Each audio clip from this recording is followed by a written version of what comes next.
Hi friends, hero రాము double smart movie release అయిన విషయం మీ అందరికీ తెలిసిందే.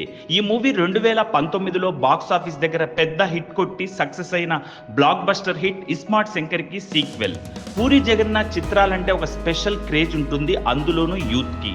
వరుస అపజయాల తర్వాత పూరి ప్రత్యేకంగా కథ రాసుకొని ఇస్మార్ట్ శంకర్ తీసి బాక్స్ ఆఫీస్ దగ్గర తానేంటో నిరూపించుకున్నాడు. తర్వాత వచ్చిన లైగర్ బాక్స్ ఆఫీస్ దగ్గర బోల్తా పడడంతో ఎన్నో విమర్శలు ఎదుర్కొన్నాడు. అయినా ఇస్మార్ట్ శంకర్కి సీక్వెల్ రాసుకుని తెరకెక్కించి మన ముందుకు వచ్చాడు పూరి జగన్నాథ్. నిర్మాతగా చార్మి వ్యవహరించింది.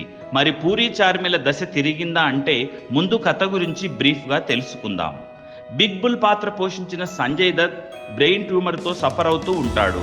మరో 3 నెలల్లో తను చనిపోతున్నానని తెలుసుకుంటాడు. కానీ ఒక పెద్ద లక్ష్యంతో తను చిరకాలం బతకాలనుకుంటాడు.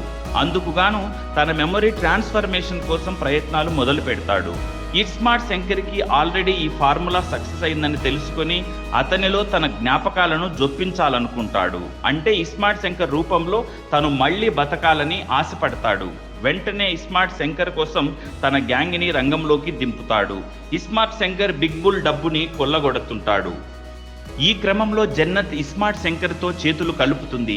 ఇస్మార్ట్ శంకర్కు మెమరీ ట్రాన్స్ఫర్మేషన్ చేసేందుకు బిగ్ బుల్ ట్రయల్స్ ఏమిటి, ట్రాన్స్ఫర్మేషన్ తర్వాత ఎలాంటి పరిణామాలు చోటు చేసుకుంటాయి, ఈ స్టోరీలో జన్నత్ పాత్ర ఏమిటి, పోచమ్మగా ఝాన్సీ పోషించిన పాత్ర ప్రాధాన్యత ఏమిటి, చివరకు ఏం జరుగుతుంది అన్నది స్క్రీన్ మీద చూడాల్సిందే.